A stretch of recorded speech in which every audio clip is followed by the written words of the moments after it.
What have I been doing the last 30 days? Well, we got work to do around the ranch here. Charles and I are gonna rip all the way back to Alabama, where we start practice in just 2 days. That's a big one.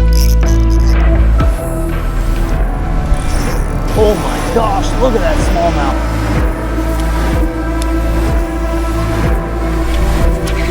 smallmouth. So there is a shallow bite.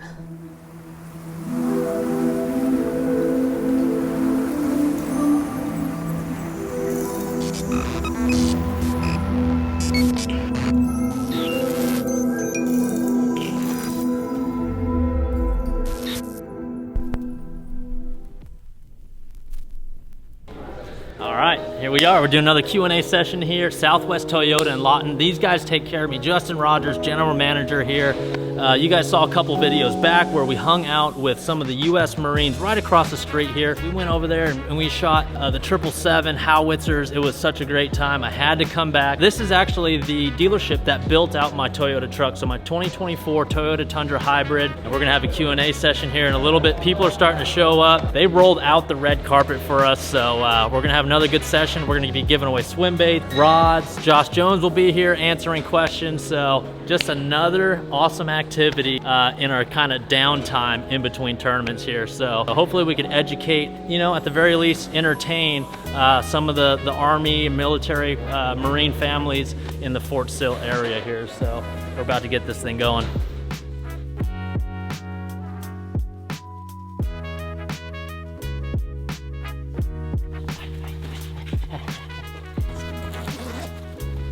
All right, what's going on, everybody? We are at the end of our 30-day, call it summer break. What have I been doing the last 30 days? Well, this shop right here, this 48 by 55 shop is a lot of work, and concrete walls, big giant bifold door, just little things like all the little joints in between each and every concrete panel. You know, I've had to go in and foam each and every one of them. I'm gonna end up painting the middle of them here, but we also did the roof right here. A giant job, a foam sprayed, foam insulated roof, and it's a lot cooler. Right now in Texas, it's like 95 degrees every single day here in June. We have a giant AstroTurf roll in this whole little area. It's gonna be a little workout area for Charles. Charles has got the muscles holding up the camera there. We're gonna have mirrors and all that stuff, weights. But yeah, that's what I've been up to, man. It's a lot of work here, but we are definitely coming along on the shop. But today, you guys are in for a treat because we're gonna meet up with our buddy, Rob Turkla. Once again, he had a little mishap on the water.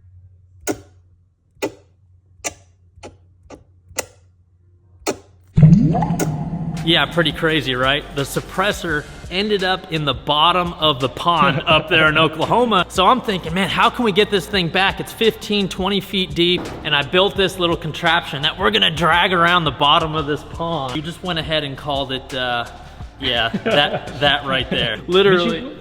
Oh, she's chewing up the she's chewing up the box there. She loves chewing on cardboard. But look, this thing is so strong that it literally sticks to my shop floor, grabbing the rebar. So it may be a little rusty, but that is today's goal. Try to get that thing going, and then bright and early in the morning, Charles and I are gonna rip all the way back to Alabama, where we start practice in just 2 days. So a little travel vlog video, and this is what we've been up to.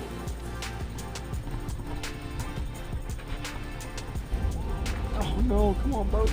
Like the whole joke in the two-way community, you know, when the ATF comes after you. You know, I lost all my guns in a boating accident. He literally lost a suppressor in a boating accident. So we're gonna put his boat in the water, and we're gonna drag those magnets all the way around this thing. It's probably about 20 feet out in front of the dam. It could be anywhere from 15 to 20, 25 feet deep. So we got our work cut out for us, and hopefully we're successful by the end of the day.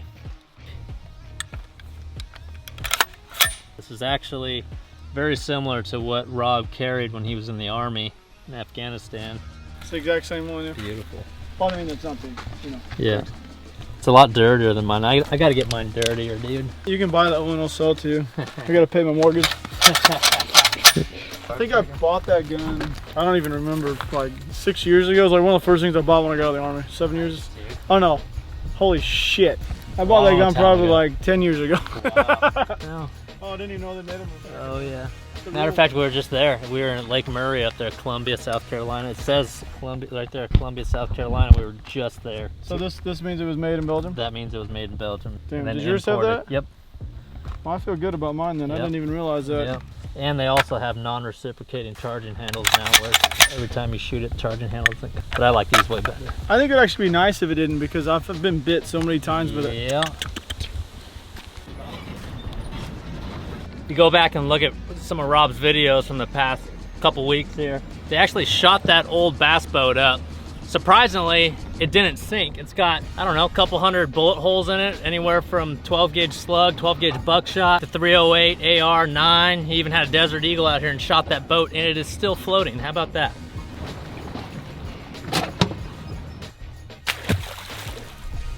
He's there. Ooh, hey, check that out. The copper jacket. That's what I was thinking.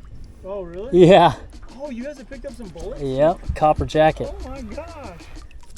I'm telling you, you just got to get the right line up. Okay. We're on the right track. It's like right there. Charles! Charles! Charles! Steel casing. AK. Oh, wow. Gotta be a good sign. Close to the boat. It is. That is a good sign, close to the shooting boat. All right, after a couple of hours of dragging around Biden's ATF, we came up short. So, came up with a new plan, right? Because we're smart around here, right? Since we only came up with steel AK-47 casings, some 308 bullets, just the copper jacketing from some of the bullets that were fired at that boat back there, we came up with a plan. We're gonna buy more magnets, and we're gonna bring a bigger 2x4, and we're gonna drag that around. So we are bound and determined to get this suppressor back, right, Bob? I have to get it back. Gotta get it back. Gotta get it It's back. an NFA item. His sole responsibility as a responsible NFA item owner is to make sure he knows where that thing is at all times. I know where it's at. Yeah, we know where it's. I mean, It's the very bottom of this thing. It's there. Ain't no one coming back here. So, but we got a lot of confidence because we recovered all of that right there. He confirmed that it is magnetic. He used a smaller magnet. It stuck to it, so a little defeated today, but we got work to do around the ranch here. Game cams, things like that. So we're gonna check one up in the losers column today, but we will be back.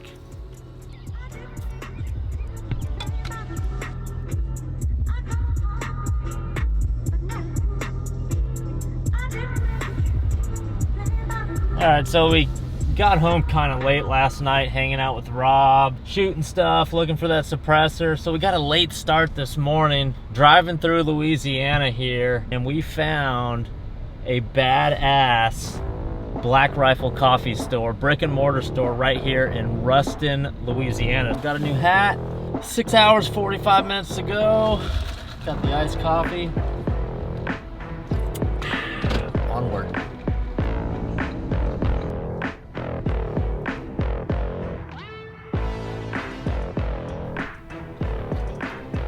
All right, made it.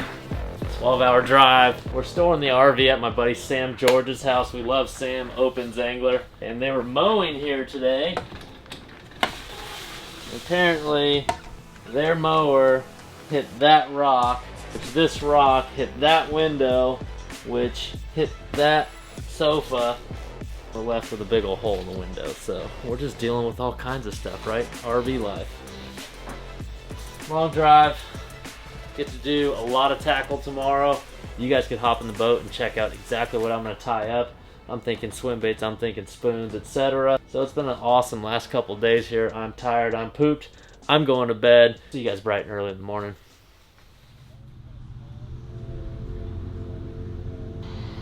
All right, it took me all day, but I'm finally done with my rods for practice here on Wheeler Lake. And you know, the last 25 days or so we've had off, I've hardly been fishing, so my boat was an absolute disaster. You know, blueback herring stuff from Lake Murray all over the boat. So we cleaned everything up. Got a giant trash bag there full of all kinds of past tournament trash. A bunch of extra rods here. organized all of my boxes here, but yet again, I want to take you guys through my rod setup and things I expect to work over the next 3 days as we work hard. We're sitting 14th in points, and we got to keep this momentum rolling. So in my mind, the Tennessee River chain here, I've done really, really well in the month of June on Guntersville, on Chickamauga, on Kentucky Lake, and this lake's no different. Wheeler Lake, although I've only been here one time and competed here one time, I've got a lot of confidence in this place because of the gizzard shad. And gizzard shad is the main forage out here. Once that current starts moving, they really key in on the gizzard shad up on shell bars and ledges. So let me just run you through my rod selection here. Starting over here, I've only got one spinning rod here this week, so some others in there, but I've only got one tied up, and that's simply a Neko rig. You know, nice red bug Neko rig. Whenever I'm using the rest of these rods here, and I need to slow down a little bit and give it a nice little slow on the bottom presentation, Neko rig is best way to catch them in my opinion. But moving over here, just 2 top waters, real simple. Full-size whopper plopper, and then a just old school spook, both on braided line, a 4.0 square bill. So this is like a mega square bill. It represents a gizzard shad better than it does a threadfin shad. And this one actually goes down to like 5 or 6 feet of water, so you can, it's almost like a medium diving crankbait, but you're able to deflect it off shell bars and stuff just like a regular square bill. Now getting over to the fun stuff, and honestly this is probably going to be what I'm going to use most all week long, especially during practice, and hopefully throughout the tournament we can narrow it down to maybe 1 or 2 different rods here. But it's the Bass Mafia Big Larry spoon. This is a chartreuse shad color. Tied up some tinsel there on that hook, so that's awesome. Really important on the 7'8" rod, it's a soft rod, 50-pound Seaguar Smackdown braid in a high visibility green. So when you're jerking that spoon around and you get a bite, you could actually watch your line pop. So that's really, really important there. Extra long handle for when you're jerking it up off the shell bars. This is my absolute favorite way to catch them on the Tennessee River in June. 30-pound monofilament leader with another swivel right here. So swivel, and it's able to do its thing, so that's awesome. Standard hair jig here, that's pretty standard for Tennessee River. It's just a nice subtle action. And then right over here, this is my absolute meat and potatoes. And by the way, shout out to iRod. My buddy Matt Newman at iRod sent me some swim bait rods to try out. No one knows swim bait rods better than those West Coast guys. And thank you iRod for sending me a Quercus, iRod Air, Genesis 2. You know, they're anywhere from 7'6" all the way up to 8'3". But right here in the middle, of course, a Tater Hawk Glide, and then a, you know, regular 6-inch dangerous loaded, the shallow version. And then this baby right here, this thing is brand new. This is a 7-inch loaded. Just a couple weeks ago, you know, I caught a massive, like 9¼ pounder in Texas. On that exact one right there, still has the teeth marks on it. So that's what we got going. Took me all day to rig these rods here, but I am dialed and ready to go. Notice how I don't have like the deep diving crankbaits and the jigs and the shaky heads and stuff like that. I will leave that to my competition to throw that stuff out there on those ledges as, you know, as we get practice underway. I always like taking a different approach, and in my opinion, wherever they will bite a 6XD or 10XD crankbait, deep diving crankbait, they will bite that swim bait, you know, equally as well, if not better. So got to go out there with a lot of confidence and just really cover as much water as we possibly can. It's a big river system. There's a lot of ledges out there. As we get practice underway here, you guys are going to help me break this thing down. So those are my rods. I am absolutely gassed, tired. I'm sweaty. It's hot out. It's June in Alabama. I'm going to go inside, clean up. I got to shave, and we'll get practice underway first thing tomorrow morning.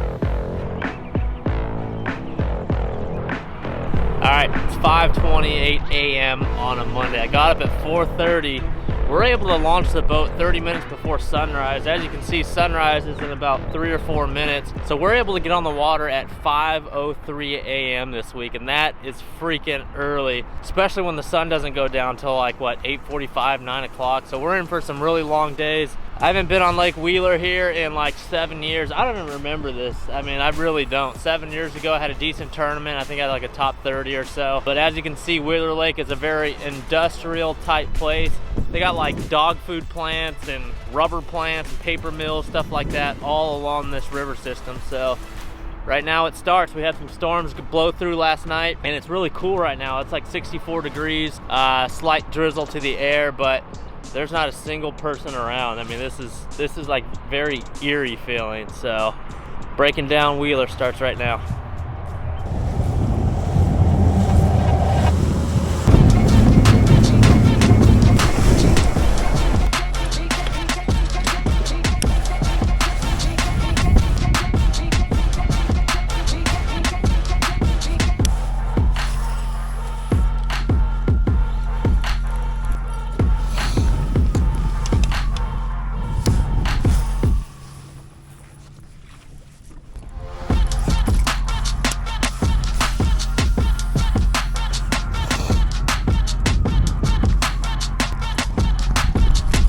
Oh, dude.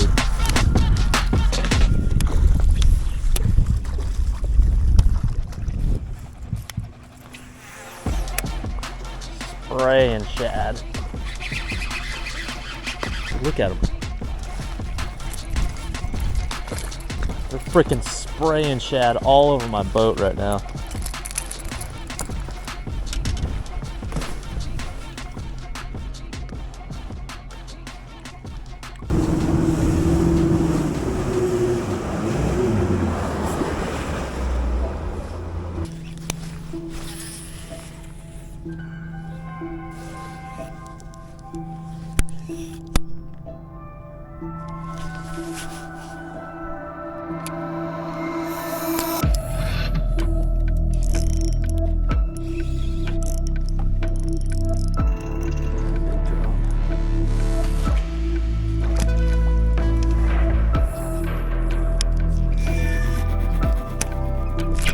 God. All right, little update here. It's about 8:45 in the morning. Lots and lots of white bass. Caught a drum. I just had my first bass bite right here at the edge of this barge right here. And I can tell you why that fish was there. Check this out. Although it's June, check out this mayfly hatch. Lots and lots of mayflies. I saw like 3 or 4 fish blow up like right here eating these mayflies. So I mean, I don't know what kind of quality they are, but there are a bunch of them. Crazy.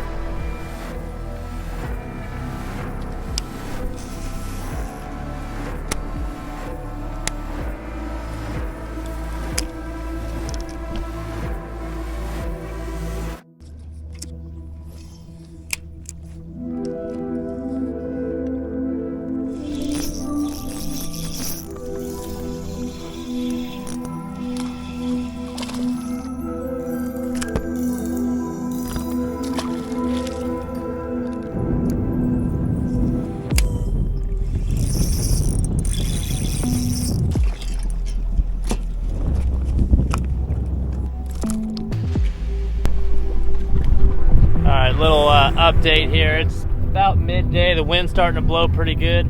Finally rolled up to a ledge here, and I've had 3 bites. Not big ones, but they are bites nonetheless.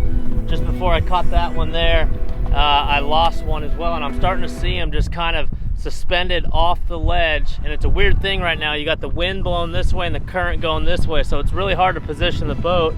But I am seeing fish off these ledges, and this is a main river ledge. So after all morning without a single bass bite on main river ledges, finally we got something going.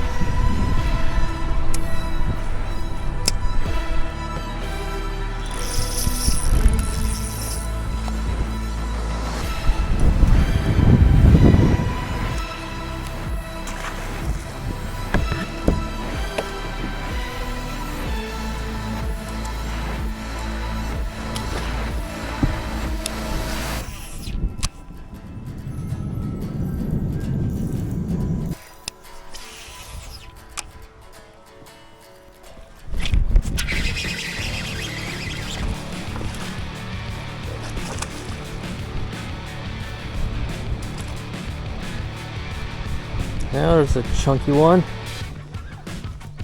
So there is a shallow bite.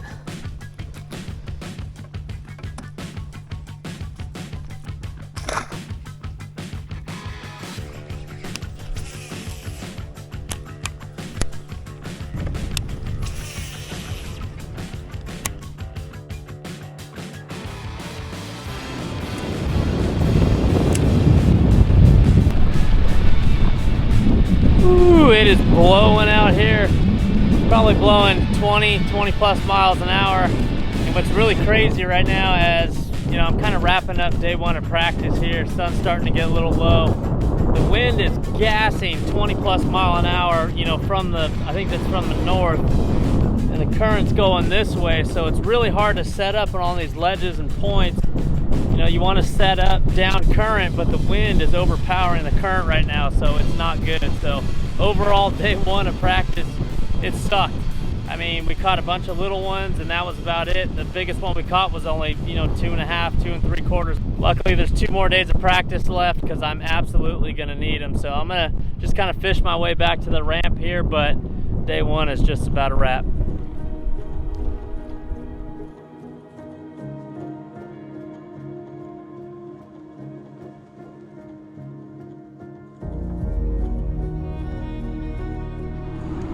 All right, morning of day 2. We got some work to do today. Yesterday I had like 8 or 9 pounds, and I thought about it last night. I spent a lot of time in like 12 to 17, 20 feet of water on some ledges, and I'm convinced after yesterday that they're not out that deep yet. So here we are mid-June. I mean, yeah, in July, August, when it gets real hot, they rely on that deep, you know, current off those ledges. They'll be there, but for some reason they don't feel like they're there right now. So today we're gonna go a little bit shallower. We're gonna stay out of that 15 to 20 zone, and we're gonna concentrate more on those like 2 to 3 foot bars, current, grass, more like April, May type stuff, but stay on the main river. So that's a goal for today. Everyone's commuting to work on that bridge right there, and I am commuting down the lake.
There's one.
Oh my gosh, look at that smallmouth.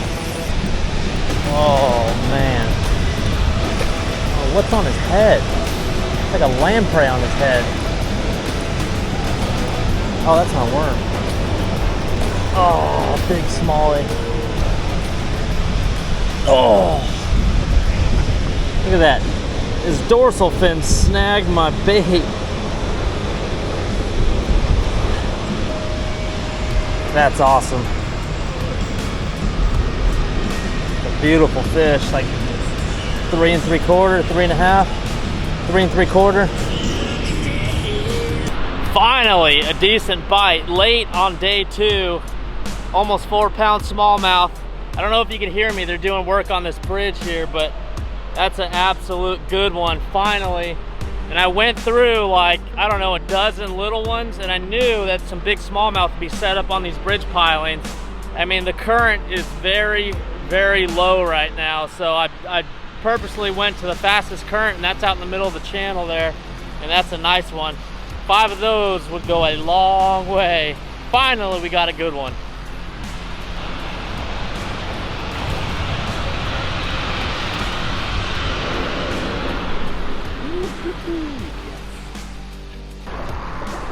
All right, I fished bridge pilings for the last like 3 hours and caught a bunch of fish, couple keepers, a lot of little spotted bass, but that one big smallmouth.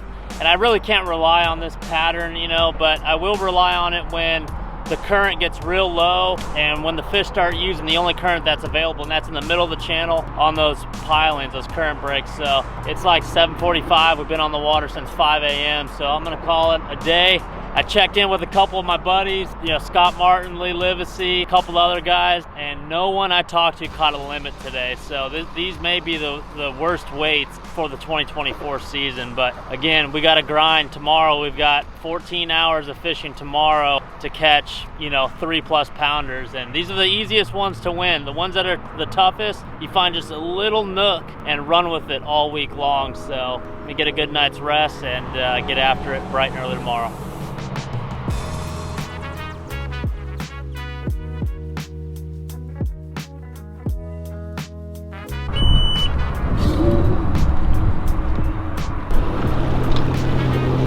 All right, day 3, the final day of practice, and we have still got a lot of meat left on the bone as far as figuring something out here. So yesterday I found one deep spot, and man, I mean, that's where my confidence is, deep with the spoon and the swim bait. I found one deep spot yesterday that had a bunch of bass on it, and they were reacting to the spoon but they just wouldn't bite. It's really, really strange. So this lake, they've been blowing like 40 to 60,000 cubic feet per second through that dam and through the system.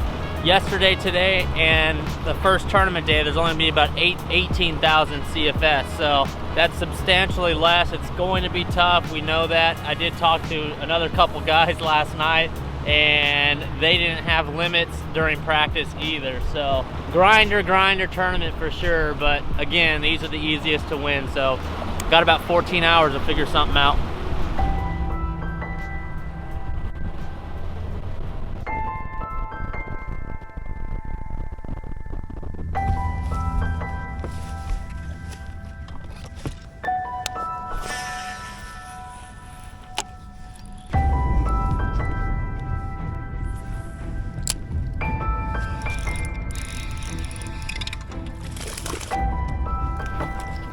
Look at the size of the shad.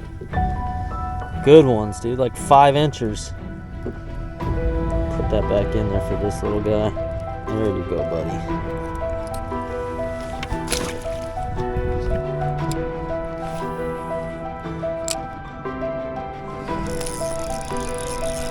That's a big one.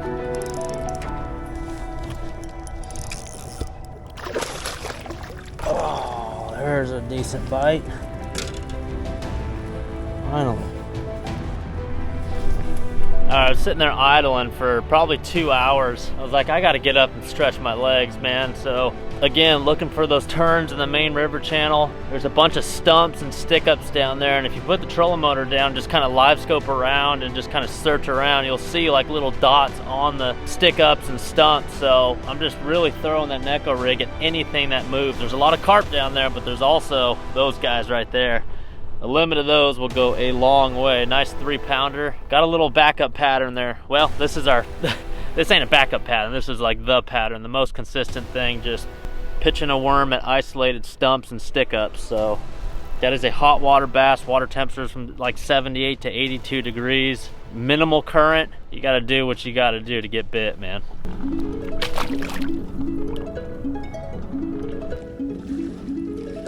I I just caught a 3-pounder like 200 yards that way, pitching stumps. That's all I got. I mean, that's all I know how to do to get a bite. You catch any? Bro, that school yesterday where they were like all over my spoon, it was on that side of the power plant, so it's like 84 degrees there. They're like super picky something. I started there this morning, it was not good. Now this section from right here to where you got bit is really good. Yeah. And so did you see the projected schedule for current? 18.5. And they've been blowing like 40,000 through here the last 2 weeks. Getting rid of all this rainwater. Look at your fucking rods, dude. Oh my God. Oh my God. All right, I'll see you.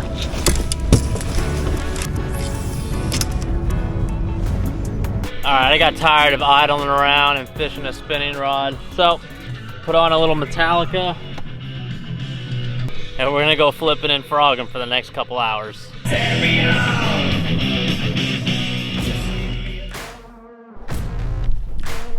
All right, this is getting a little ridiculous. I'm starting to get worried. I flipped and frogged for the last couple hours here without a single bite. I'm all the way in the back of this feeder creek here. It looks great. I call this like John Cox, and I haven't had a single bite. Now, when we first got here, I said you guys are gonna hop in the boat and help me figure out this lake. So I need help. Comment below, let me know what you would do when the water temps are 78 to 80 in June on a river system where they cut the current. Maybe some of you Tennessee River guys could chime in. And of course, when this video comes out, the tournament would have already come and gone. So I need some help. I mean, I'm like struggling bad right now. Everyone I talk to, hardly catching limits. Now these guys do sandbag a lot, but I've only caught 2 3-pounders in 2.5 days. So comment below, let me know what you would do, and don't tell me go skip a wacky rig Senko.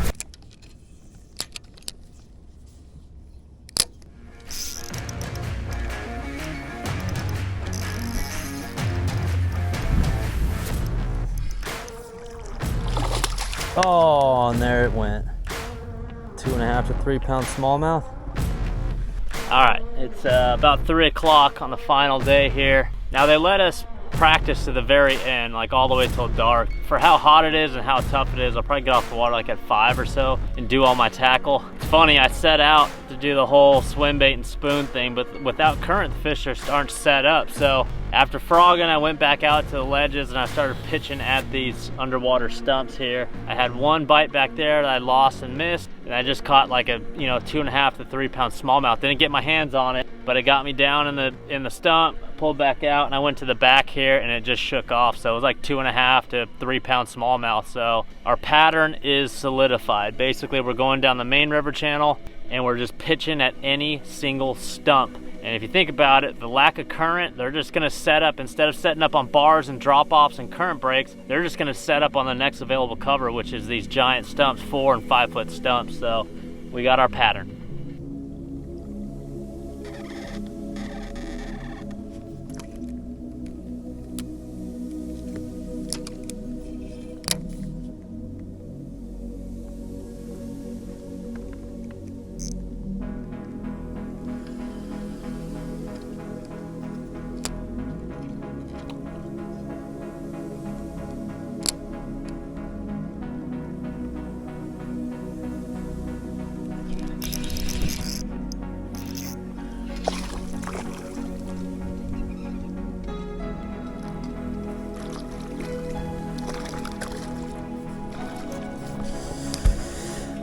Alright, I mean, that's our pattern. Not a big one. It's cool. Watch them eat it.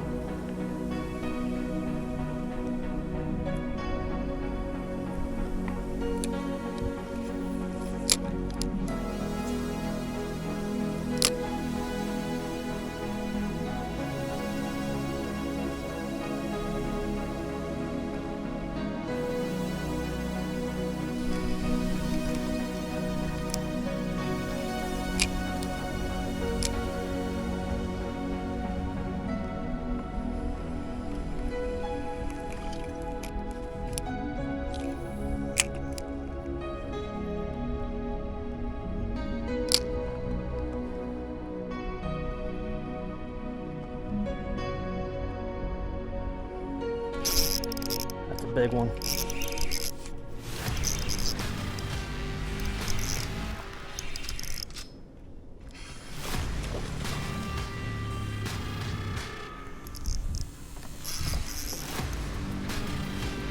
Not big. That's a spot. That's a nice spot.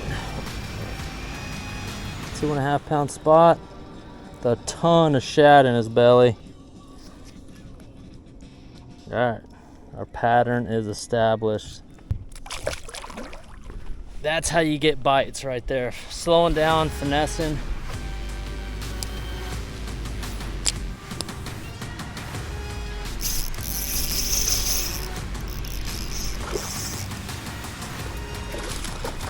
Oh, there's a nice one.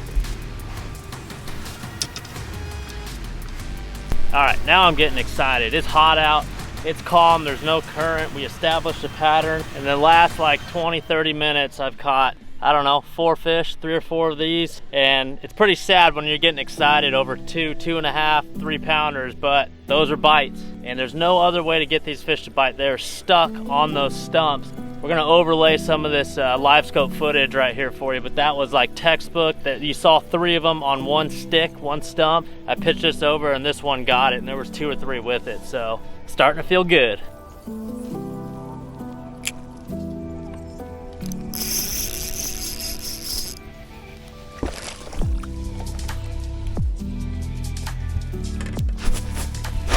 Oh, that's a good one. All right, we're done. We're done. 2.5. All right, that's enough with this spot. I've caught 4 here already. Whew. All right, guys, practice is wrapping up here. It's like 5 o'clock. I decided to come back up and fish some of these bridge pilings. I caught a little spot and a couple white bass. So I pretty much ruled this out. Although we caught a nice like 3 3/4 pound smallmouth yesterday, I'm kind of ruling this out.